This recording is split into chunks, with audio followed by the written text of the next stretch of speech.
Exacto. Hola amigos, ¿qué tal? Buenas tardes, yo soy Arturo Trejo de Crónicas de Banqueta y en esta ocasión vamos a tener un programa especial hoy miércoles, pues bueno, que es Crónicas de Banqueta presenta, donde el invitado es la estrella principal y hoy tenemos, pues bueno, a una autora de un libro, lo tenemos por el nuevo libro que está ya fresquecito y a la venta, El lado B de la cultura, pero bueno, ella es editora, ella es poeta, ella escribe y ella, pues bueno, ahí dice en el Twitter que hasta vendes, ¿no? ¿Cómo estás, Julia? Muy buenas tardes. Hola Arturo, ¿qué tal? Encantada de estar aquí. Muchas gracias por recibirme aquí en Crónicas de Banqueta. Feliz. Muy feliz porque te digo que todo sea por el hijo, un hijo más, porque bueno, un hijo en cuestión libro, porque tú ya tienes ahí algunos que a poesía se refiere. Sí, de hecho este es mi noveno libro en total, digamos. De poesía son 6, este sería el tercero que no es poesía, pero el noveno en total. Qué bueno, qué feliz has de estar, pues bueno, ya oye, una madre de 9 hijos, más aparte de tu hija, pues sí debe ser muy cansado.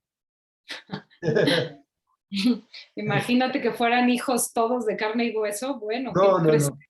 No, y aparte hay una diferencia, ¿no? A la niña, pues bueno, tú le tienes que dar, estos libros afortunadamente te dan a ti, te dan satisfacción, te dan orgullo, te dan esa pasión de seguir escribiendo, y aparte una que otra regalía. Sí, así es. También mi hija me da muchas cosas, así que Muchos en algún regalos, momento la verdad, todo, solo todo regalías. se parece. Claro, claro, eso sí. Oye, vamos a empezar un poco, gracias, Teo, por el tiempo, y ya sé que has estado en miles de pláticas y entrevistas, espero que esta sea, pues digamos, no vamos a descubrir el hilo negro, pero que sea diferente, que a ti te guste. Este Gracias. lado B, como es Crónicas de Banqueta, pues yo cuando leí el título entendí, ¿no? Siempre hay como un lado B de las personas, de la gente, de las cosas, pero me recordó más hacia el lado B de un cassette o de un disco LP, por ejemplo, ¿no? Vamos a ver qué tiene el lado B, qué nos ofrece ese lado B. ¿Cómo lo tomas tú, pues, esta ambigüedad, digamos, en cuanto a la palabra del lado B? Pues sí, como lo dices, tiene varias acepciones. Por un lado, por una parte, es justamente como los cassettes y los discos LP, que el lado A era como los sencillos que lanzaban, si eran discos pequeños, pero sí, de 33 revoluciones, de los discos grandes, pues ahí iba como toda la carne al asador. Y ya en el lado B, pues era como lo otro, lo que no era tan indispensable, tal vez. Aunque luego te encontrabas joyas mucho más llamativas que las promocionadas, digamos. Pero luego también la expresión pues derivó a la vida cotidiana, ¿no? El lado B de algo suele ser lo que no se cuenta, lo que no se quiere contar, lo que no se debe saber, y todo eso, todo junto, todas las acepciones, pues tienen que ver con este libro, porque se trata de crónicas de la cultura en México durante el siglo XX, de los años 20 a los años 70, y justamente son las historias reales, porque aquí no hay nada de ficción, no meto absolutamente nada de ficción, todo está documentado, pero son las historias que no se suelen contar, de, no sé, de Jorge Ibargüengoitia, o de Tomás Segovia, o de María Victoria, porque Infinidad. abarcan Ajá. tanto el mundo de la cultura popular como el mundo de la cultura, alta cultura, digamos. Exacto, que eso es lo que iba a la otra parte de este lado B de las personas, pero en este caso específico, pues de la cultura, ¿no? Una cultura, como dices, por ahí también decía, la cultura lo es todo, ¿no? Todo es cultura. Entonces, esta parte sí de los grandes intelectuales, pero también de los artistas, pero también de las bailarinas, también de las vedettes. Hablas de muchos personajes que a lo largo del tiempo pues han sido trascendentales para nosotros. Quizá una cosa del lado B sea intranscendental, pero ellos son trascendentales y lo hacen trascendental cada momento, ¿no? Como dices, Silvia Pinal, María Félix, Tintán, pero también Diego Rivera, también Frida Kahlo, Ibargüengoitia, Jorge Castro, Salvador Novo, todas estas anécdotas que nos cuentas, que son buenísimas, ¿no? Porque a veces, eh, pues no las sabemos o las sabemos a media y se vuelven como mitos o leyendas. Exacto. Sí, hay mucho de radio pasillo, ¿no? En estos temas. Pero bueno, me dediqué a investigar durante varios años y hasta donde pude corroborar, todo lo que incluyo en el libro son hechos de la vida real. Claro, yo les doy un tratamiento personal, un tratamiento mío, una interpretación mía. Hay mucha ironía en el libro, juego mucho con la risa y con la aproximación de humor, tanto a los personajes como a las situaciones y las historias. Porque creo pues que, ¿por qué no? O sea, se suele ver la cultura, sobre todo la alta cultura, como un tema intocable, que solamente pueden abordar como los especialistas y los académicos. Ajá. Yo misma estudié licenciatura y maestría en letras en la UNAM, pero no, digamos que no he hecho mano de ese costado académico, sino de uno más a nivel de tierra, a nivel de cancha. De hablar de seres humanos como nosotros, con talentos descomunales, sí, pero pues que se enojaban, que se peleaban, que se emborrachaban, que iban de fiesta, que escribían el epitafio que querían para su tumba, en fin. Entonces, pues de eso se trata, de bajar a nivel de tierra los personajes y las historias que muchas veces hemos escuchado, como tú señalas, y otras que seguramente no hemos oído y que de pronto nos van a sorprender, o cuando menos eso espero. No, yo creo que sí. Son 50 capítulos, grandes capítulos, quizá ninguno mejor que otro. Siempre te va sorprendiendo uno más y uno más. Y aparte que es una lectura ágil, hábil, donde tú dices, no sé, quiero ver más, ¿qué más hay, no? De ellos cuando la vas leyendo, pues sí, te apasiona y dices, a ver, y continúas y continúas con la lectura. Y un poco porque también, pues bueno, tú como mencionas, eres licenciada y maestra en letras, y has estado dentro de la cultura también, de la alta cultura, digamos, en este aspecto, ¿no? De la mítica cultura, de la que llaman mítica cultura, pero pues también digo, cultura para todos. Uh-huh. Este concepto ya existía, el del lado B de la cultura, con un programa, ¿no? Sí, empezó siendo cápsulas en televisión, en el programa El Ombligo de la Luna.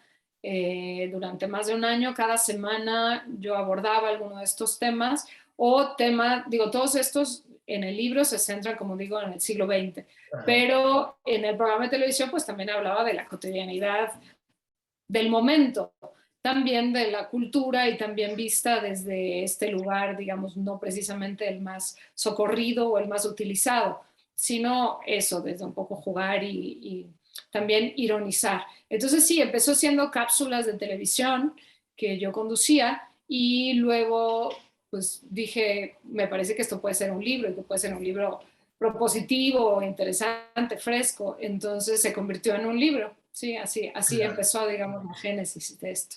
claro, y debes de tener muchas más anécdotas.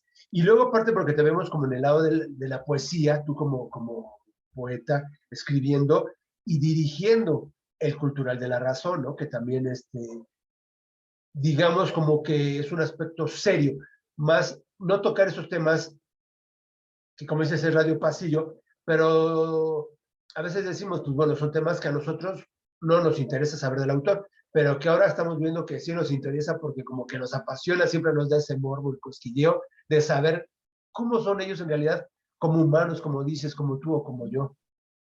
Exacto. Sí, pues de eso se trata. Sí, efectivamente, soy más conocida como escritora, como poeta, como columnista en La Razón, como editora, pero pues también tengo este costado que me gusta, me gusta jugar muchísimo, acudo mucho al humor en lo que escribo en general, los títulos si no es todos mis libros, pero la mayor parte de ellos sí, es un juego de palabras, ¿no? Eros una vez, érase Exacto, una vez. Estoy exacto. jugando todo el tiempo y bueno, pues soy la misma, entonces puedo manejar distintos registros. Este es uno de ellos que no era tan conocido tal vez para la gente, para el público, pero si rascan un poquitito en mi poesía o en mis columnas o en la edición, pues ahí está también esto pues que soy finalmente, ¿no? Porque no es que me lo inventé, sino que está ahí desde siempre.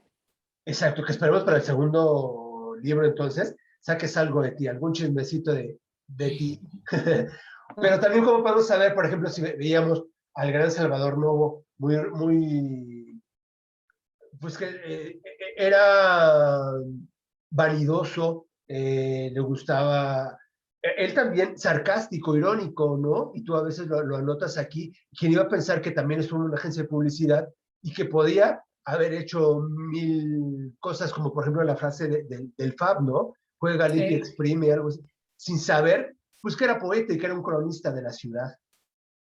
Esto ha sido una historia que se repite entre los escritores. Ahora mismo, muchos escritores contemporáneos pasaron por agencias de publicidad también.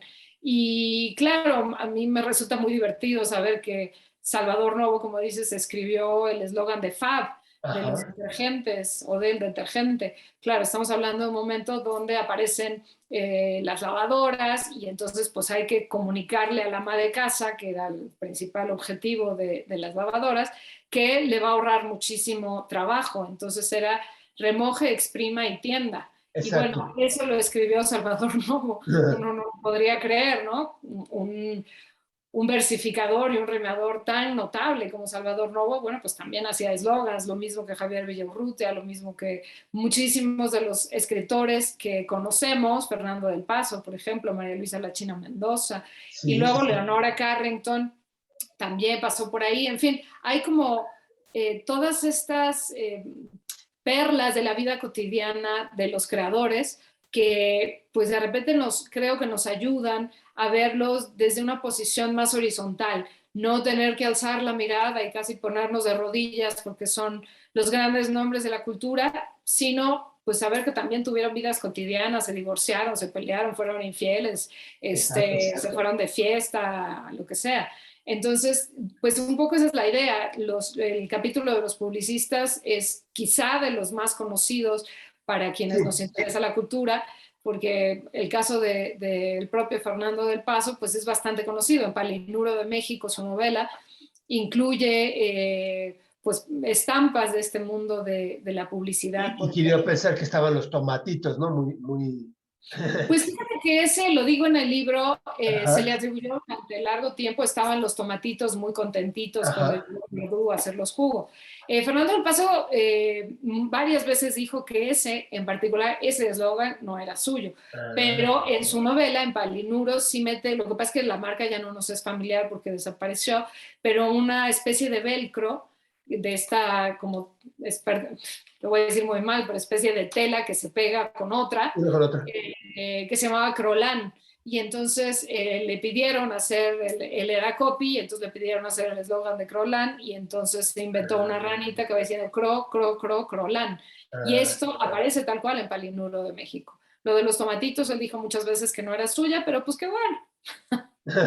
y que de ahí se desprende otro de los capítulos del libro, que por ejemplo son los oficios, Uh pero lo -huh. que sí te mantiene, ¿no? O sea, porque ellos son poetas, pero en realidad tenían que hacer otras cosas. Muchos de ellos trabajaban, no sé, Jorge Castro, por ejemplo, él era químico y después fue poeta y fue escritor. Jorge Cuesta. Cuesta, Sí, Jorge Cuesta. Ajá. sí, sí. Sí, este capítulo se llama Oficios Alimenticios, así los llamaba Luis Buñuel cuando, pues ni siquiera tan al principio, o sea, ya más o menos encaminado en su carrera como el enorme cineasta que fue, de repente decía, no, pues es que tengo que hacer una película alimenticia, pues ¿cómo? ¿Qué es eso? Pues son las que dan de comer para financiar luego ya las puramente artísticas que pues no siempre, a veces nunca, dan dinero. Entonces, sí, este capítulo pues aborda justamente los oficios primeros de quienes luego se convirtieron en nuestros grandes creadores. Entonces, por ejemplo, Octavio Paz se dedicaba a quemar billetes fuera de circulación del Banco de México. Yo creo que se aburría como una ostra, pero bueno. Jaime Sabines atendía la mueblería familiar en Villahermosa, Tabasco, y mientras tanto pues iba escribiendo versos. Elena Poniatowska fue secretaria en los Secretaria. laboratorios médicos de su papá. Entonces, bueno, pues están toda esta, digamos, la prehistoria de los creadores, de artistas. Abel Quesada fue cargamaletas, en fin, hay mucho por ahí pues de chismes, si quieres, de historia no oficial. Y no nos vamos a salir de la familia Poniatowska Amor. Pita Amor, que también era otro ejemplo Uh -huh. súper palpable ella sí tenía muchos lados B. de la cultura, ¿no? El ir Sí. a una zona rosa, cuando ya la conocimos, quizá ya más grande, una Pita Amor más grande, Ujú. siendo una mujer hermosísima, pero uno lo recuerda en zona rosa, ¿no? Con su bastón, como dices, criticando a la gente, pegándole a la gente, pero disfrutando de su poesía. Sí, bueno, es una gran poeta. En sus primeros libros, digamos, demostró una capacidad superlativa para escribir poesía sin tener realmente una educación formal como tal, digamos. Y entonces de repente pues leía mucho y de pronto empieza a escribir en diálogo con Sor Juana, con Santa Teresa de Jesús, con quien quieras.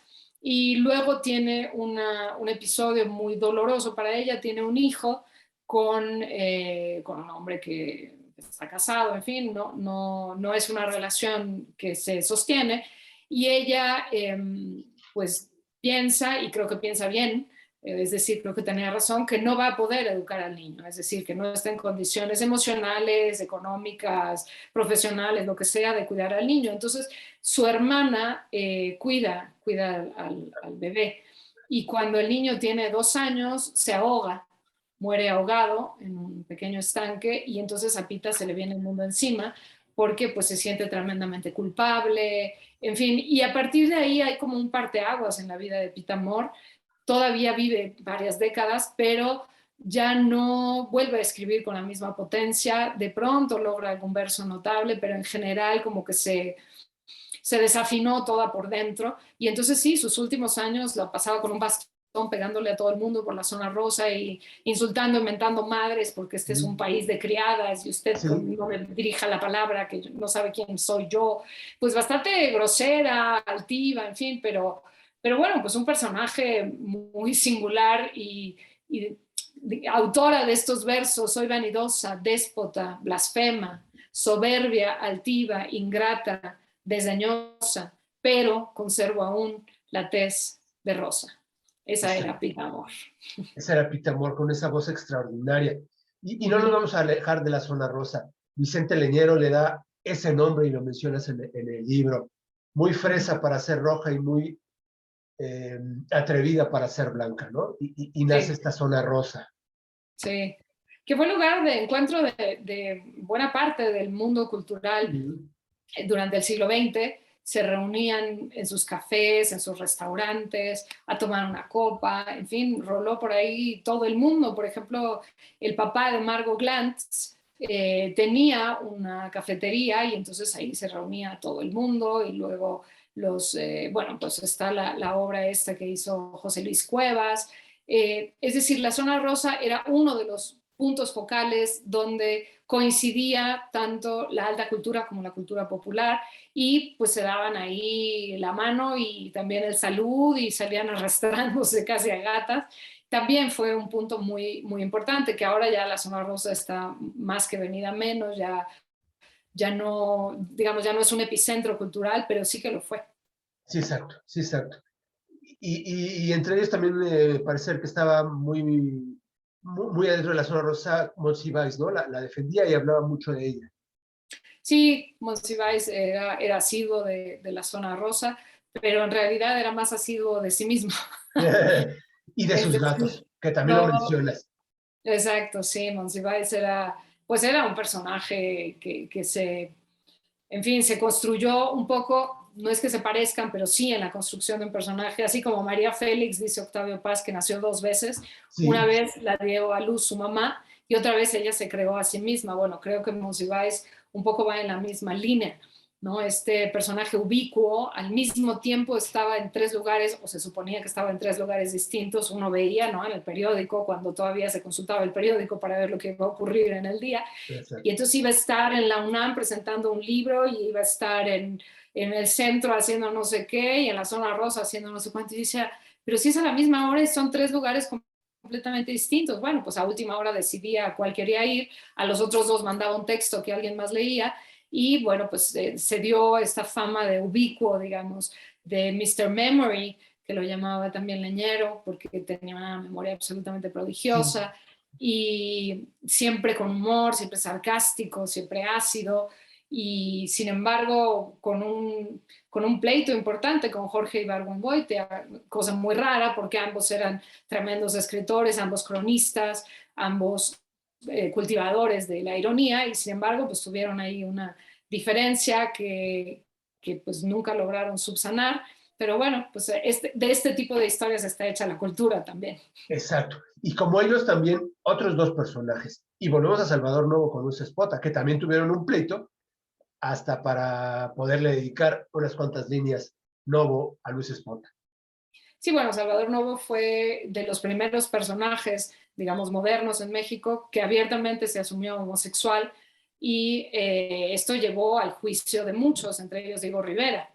Salvador Novo le dedica una serie de poemas que se llama La Diegada en 1926, donde pues está criticándolo y burlándose de él porque pues la esposa de Diego Rivera, Lupe Marín, empezó a tener un amorío con Jorge Cuesta y luego dejó a Rivera, se casó con Cuesta y tuvo hijo. Entonces, bueno, todavía no ocurría todo eso, pero sí, ya se sabía que tenían sus amoríos, y entonces Novo pues se burla abiertamente de Rivera, y luego Espota también tiene a bien decir algo sobre su preferencia sexual, y entonces Novo le dedica una cuarteta a Luis Espota, hay que tener presente el apellido Espota, que dice: este grafo coco tierno tiene por signo fatal, como apellido paterno, la profesión maternal. O sea, el apellido paterno es la profesión maternal, Spota, pues bueno, ya cada quien saque sus conclusiones, pero así se las gastaba Salvador Novo. Exacto, exacto. Deben de leer el libro, de verdad es que la OB de la cultura. Vamos a hacer aquí el comercial, que lo pueden adquirir en Gandhi, ¿verdad? Y en línea, ¿en dónde lo tienen? Bueno, físicamente, o sea, el libro tal cual, así impreso de papel, digamos, está en Gandhi, en las sucursales de Gandhi, en el Péndulo, en el Sótano, y lo pueden comprar también a través de la página de Amazon México. Y en Gandhi y en Amazon está en ebook, también lo pueden descargar a su tableta, a su Que es como lo computadora. tengo. Exacto, ahí lo pueden descargar también. Y bueno, pues está volando. Hoy de hecho me escribió alguien para decirme, es la tercera librería a la que voy, y encontré el último ejemplar creo que me dijo que era el Sótano, no sé, en Satélite, no me acuerdo si era el Sótano o Gandhi, me dijo era el último ejemplar. Entonces, bueno, pues en fin, está moviendo bastante bien. Esas son noticias muy, muy, muy buenas. Muy Sí, buenas. claro. Y antes de que se me olvide, porque hay personajes fantásticos y de los cuales ahorita vamos a hablar, pero hay otros personajes de la actualidad. Cuando leíamos nos referíamos a cronistas pues de aquellos tiempos, como lo era Salvador Novo nuevamente, pero como lo era Arispe, como lo era Artemio de Valle Arispe. Artemio de Valle Arispe, quizá otros más. Pero hoy en día tus referencias son Héctor de Mauleón, son Alejandro Rosas, que son muy actuales y son escritores que constantemente pues están con la pluma, y también Alejandro Rosas, por ejemplo, también ya tiene suficientes hijos con estos libros, y no sería Héctor de Mauleón y en su columna semanal en el Universal. Pero ahora nos referimos hacia esos autores. Uh-huh. Bueno, sí, acudí a muy diverso tipo de fuentes para armar, digamos, este libro, porque aunque yo haya personalmente conocido a algunos de estos personajes, a pocos en realidad, pero prácticamente no pongo ninguna anécdota que me haya tocado a mí vivir, sino algo que esté soportado en algún libro o en algún artículo de internet, digamos. Entonces, bueno, internet o de revistas que se pueden consultar por internet, porque ahora con la pandemia pues no se puede ir a hemerotecas y demás. Entonces, sí, acudí mucho a Héctor de Mauleón, me gusta mucho su trabajo, su rigor, digamos, para abordar la historia y la cultura. Entonces, sí, acudí bastante a sus libros, acudí a Rafa Pérez Gay, también a Rosas, y luego, pues a muchos libros que no son estrictamente de divulgación cultural, sino biografías, autobiografías, José Agustín con la tragicomedia mexicana, con el libro de la contracultura en México. En fin, fue ir como buscando perlitas aquí y allá, porque no es que haya un texto sobre este tipo de asuntos, sino está desperdigado por todos lados. Entonces había que, no sé, leerse, por ejemplo, un libro sobre Julieta Campos para encontrar una mención de Rulfo a una novela que estaba escribiendo en ese momento que se llamaba La Cordillera. Pero pasó mucho, o me pasó mucho a mí en lo personal, que no es directamente el personaje quien habla de sí mismo, sino son quienes lo rodean. Entonces había que buscar Exacto. a todos estos para ver qué decían de este que estaba en el centro. Exacto, que dices que ese texto pues no lo había como tal, pero ahora afortunadamente ya existe el lado de la cultura, que eso es ya la recapitulación de todo lo que mencionas de estas investigaciones. Hay personajes que se van creando y María Félix es uno de ellos, pero también hay otro que es Germán Valdés, que es Tintán, el Sí, Pachuco, ¿no? Que se hizo. Esta sí. también es una historia fantástica, que quizá muchos lo sepan, pero las características de reunir a un Pachuco como lo hizo Tintán es genial. Mucha gente piensa que Tintán nació en el norte por todo este personaje del Pachuco y todo el Spanglish que manejó y demás. No, Tintán nació en la Ciudad de México, Sí. pero por trabajo de su papá vivió muchos años en el norte, cerca de la frontera, y entonces pues se fue empapando de toda esta jerga que no es ni de aquí ni de allá, sino todo lo contrario. Y con un talento descomunal, con una genialidad lingüística muy subrayada, pues fue jugando y creando este personaje que no es que no le saliera natural, pero sí evidentemente se dedicó a pensar cómo crear a este ser divertido, pero pues medio perdedor, que no le salen las cosas como él las quiere y entonces tiene que ingeniárselas para robar dinero de aquí, robar dinero de allá. A Vitola bailando le va quitando las joyas que Vitola tiene, así que ella se dé cuenta en El Rey del Barrio, por ejemplo. Entonces, y sobre todo muy apoyado en las múltiples disciplinas que él dominaba, actuaba, cantaba, bailaba, improvisaba, todo superlativamente. O sea, todo lo hacía muy bien. Entonces, claro, los primeros años, pues le cuesta trabajo porque los directores de cine con los que digamos, le toca hacer películas, pues quieren que sea muy ceñido al guión y que no se salga del libreto y demás. Y cuando conoce a Gilberto Martínez Solares y hacen la primera película juntos, que es Calabacitas Tiernas, Qué Bonitas Piernas, pues como que se descubren mutuamente y ambos dicen de aquí soy.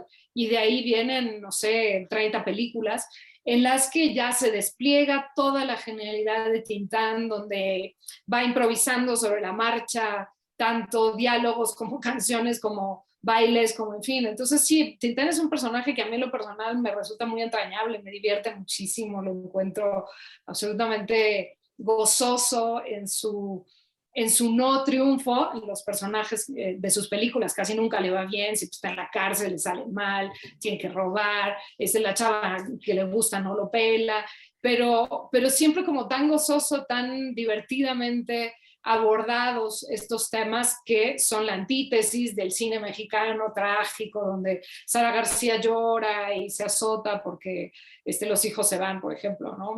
En lo personal me divierte y me gusta mucho más este costado de, digamos, tintanesco, ¿no? Del cine. Exacto, y así como Tintán se crea otro personaje también más o menos en la misma época, que es Piporro, Eulalio González. Él también crea un personaje norteño.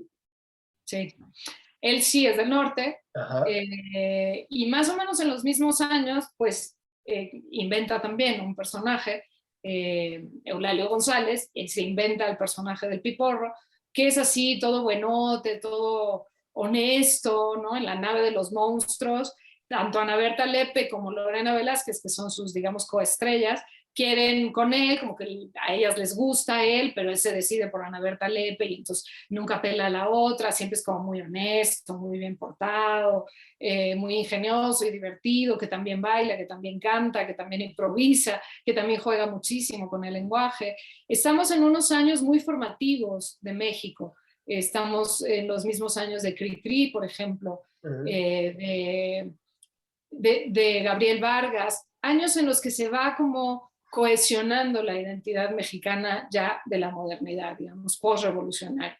Entonces, todos estos actores, cantantes, dibujantes en el caso de Vargas, Chava Flores, más o menos por los mismos años están todos ellos, y van, digamos, poniendo los pilares de lo que viene a ser la mexicanidad del siglo XXI, del XX y hasta el siglo XXI, porque aunque muchos chavos que a lo mejor nos ven ahora mismo no les suenen muchos de estos nombres, seguramente llevan dentro incorporados elementos de todos estos personajes, ¿no?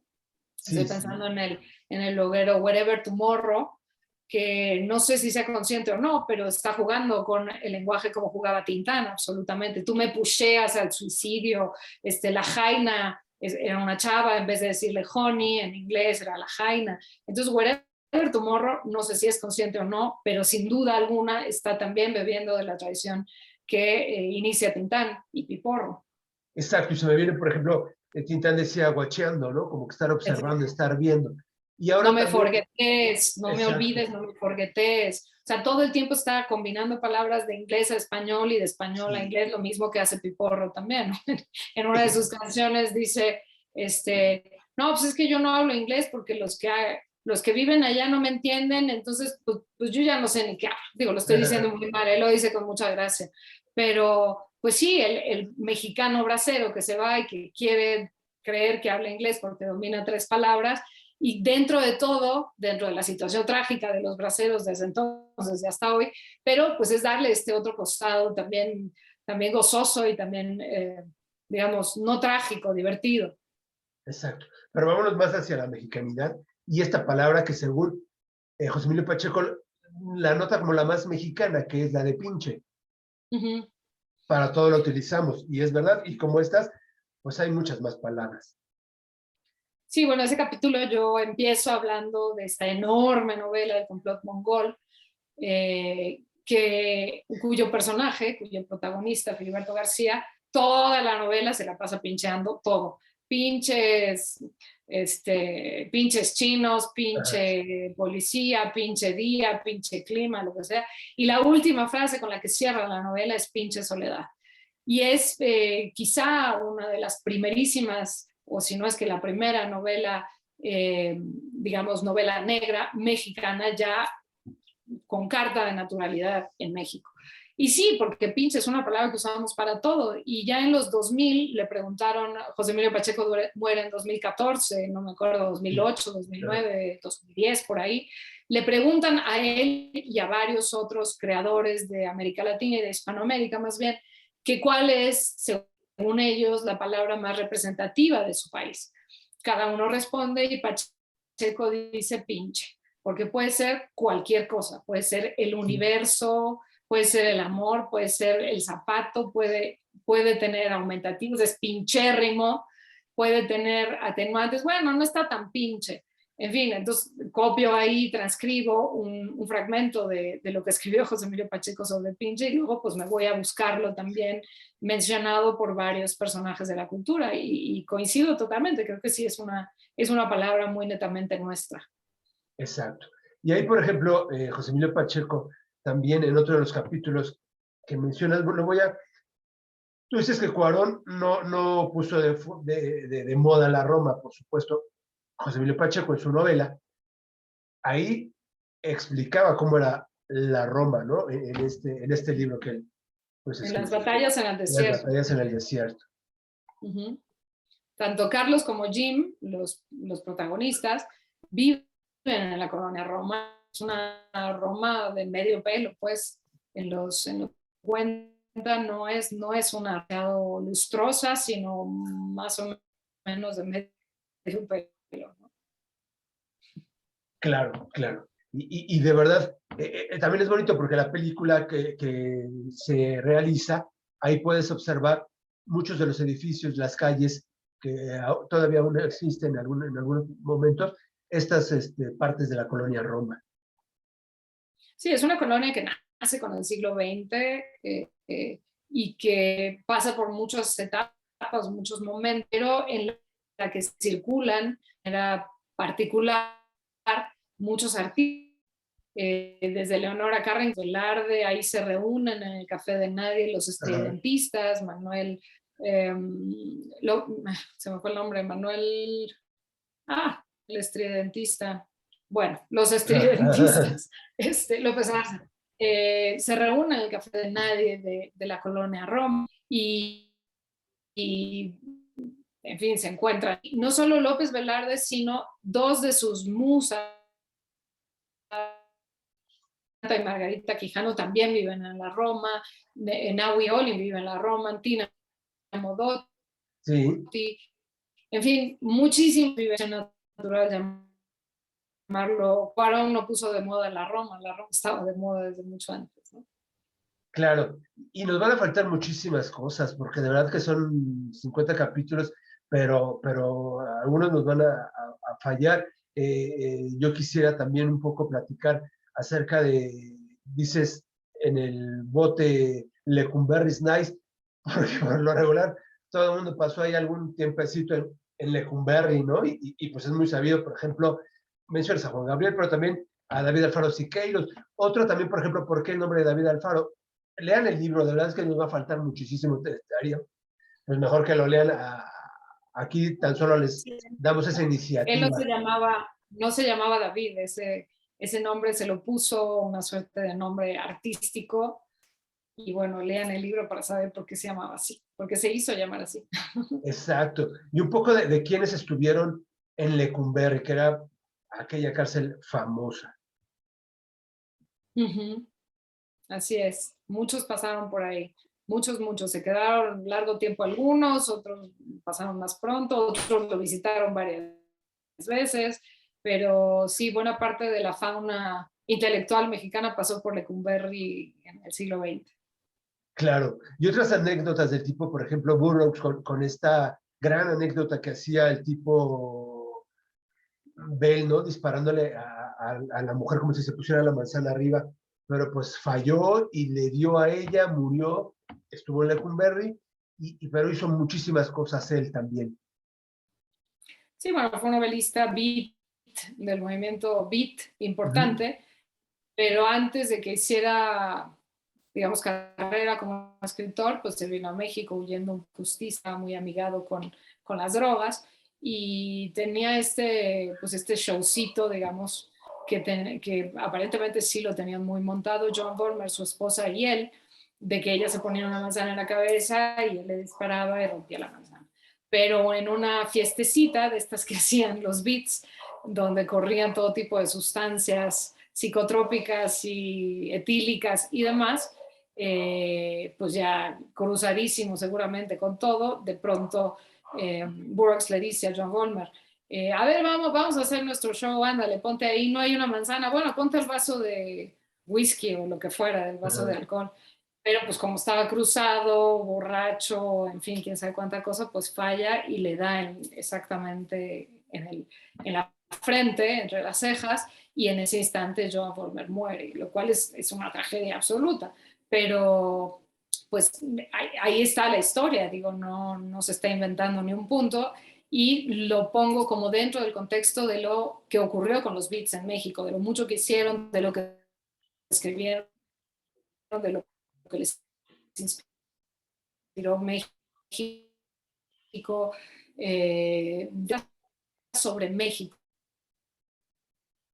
Si hay personajes que no son mexicanos, como el caso de los Beats, como el caso de André Breton, Buñuel, son una temporada y se fueron, en el caso de los Beats, o en los otros casos, Carrington y Buñuel llegaron a México y un poco tomaron México como su casa y vivieron aquí muchos años. México es el centro, y ya si hay extranjeros, hay dos capítulos, uno extranjeros que rolaron por México, que pasaron, y otro capítulo de extranjeros que se avecindaron en México y se quedaron, el caso de Matías Geritz, unos días y tú se quedó 50 años. ¿Estás ahí? Sí. Ups. Pensé que se había congelado. Sí. Exacto, se había congelado y el internet no está muy bien. A veces falla el internet, hay que, pero ahí estamos, ¿ya? Sí. Creo, oye, Y aparte, pues bueno, hay muchos capítulos, te digo, no terminaríamos, porque hablas también de estas pintoras muralistas mexicanas, hablas de las dedicatorias de los libros, ¿no? Pues de algunas cosas que se callan, de Esperanza Iris, que también es una historia aparte, con quién nace, cuántos hijos, si vive en el teatro y por qué lo hace, todas estas anécdotas que cuentas, de verdad que no se deben de perder el libro, deben de comprarlo y leerlo y releerlo, porque a veces yo me regresaba y dije, no, a ver, y lo volví a leer otra vez algunas partes pues para que se quedara más en la memoria.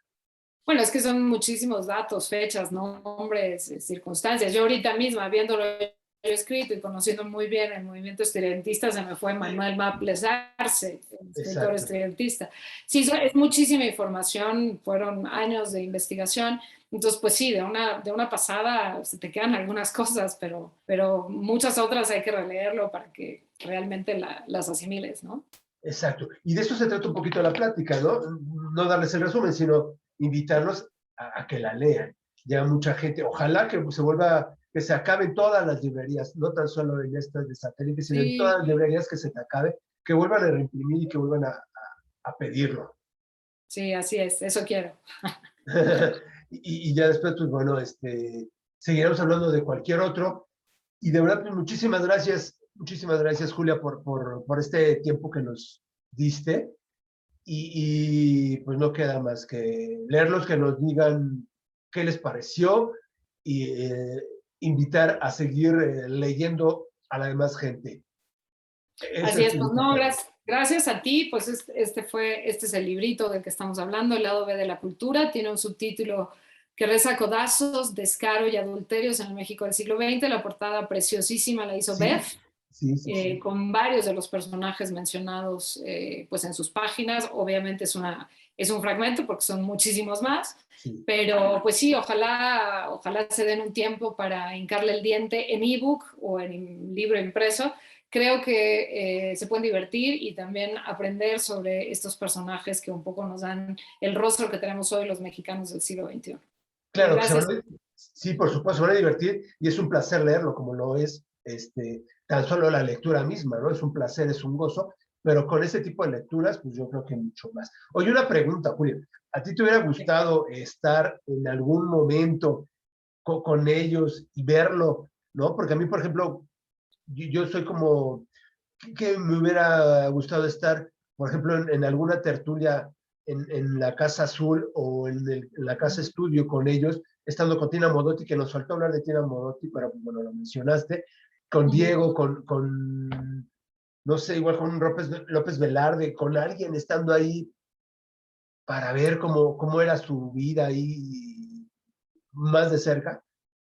Sí, por supuesto, me hubiera encantado, pero no podría elegir una época, o sea, me hubiera encantado vivir los 20 para pues, conocer a López Velarde, Ajá. escritor al que admiro de manera desmesurada y absolutamente no culposa, pero sí lo tengo así como en un altar tremendo. Pero también los 50, ¿no? Todos estos años de las rumberas, de las salidas a bailar, el cha-cha-cha, el mambo, Pérez Prado, que también aparece por ahí. O Exactamente, sea, no Tongolele. sé, me hubiera encantado vivir todas esas épocas, así que es difícil para mí elegir una. Claro, claro. ¿Y hoy crees que, por ejemplo, la parte cultural también está así unida? O, digo, porque también hay, pero la veo un poco más dividida, o porque ya son muchos más que hace tiempo. Pues creo que las circunstancias son muy distintas. El hecho de empecemos por el mundo digital, pues creó completamente otra realidad. No me refiero ahorita en pandemia, sino desde los 90, sobre todo los 2000, pues creó como una distancia física mucho mayor de lo que se había tenido antes en la cultura, donde se convivía siempre en los bares, en los cafés, se encontraba todo el mundo y ahora muchos pues están atrás de su computadora o de su celular. Entonces simplemente eso ha creado una distancia.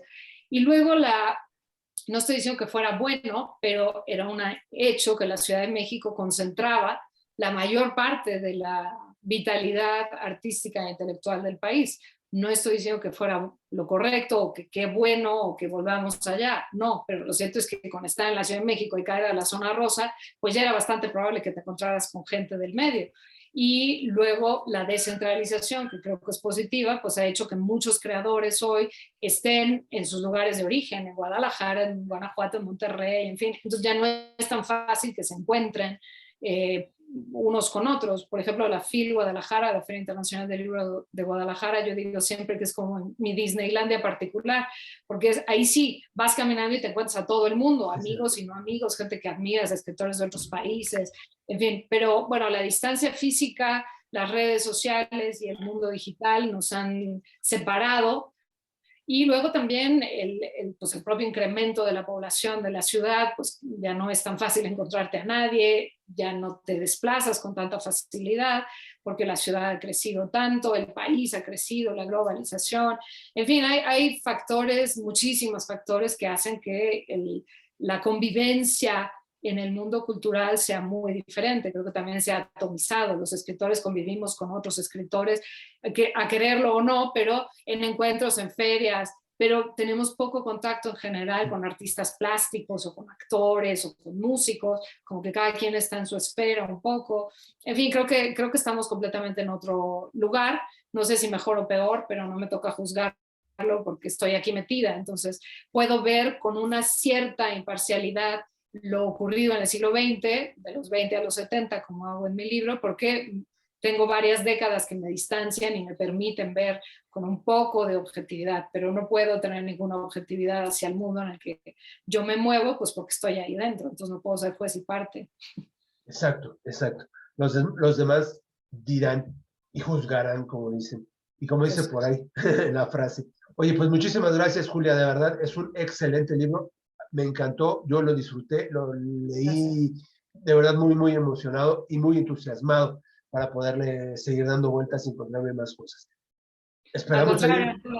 te agradezco Una. mucho tu lectura, tu entusiasmo hacia el libro, que me entusiasma a mí, y Sí, también tu invitación aquí a Crónicas de Banqueta. Ojalá que toda la gente que nos está viendo o escuchando, pues se anime a ir por su ejemplar del lado B de la cultura y pues se entere de todos estos intríngulis y sí. triángulos y todo lo demás.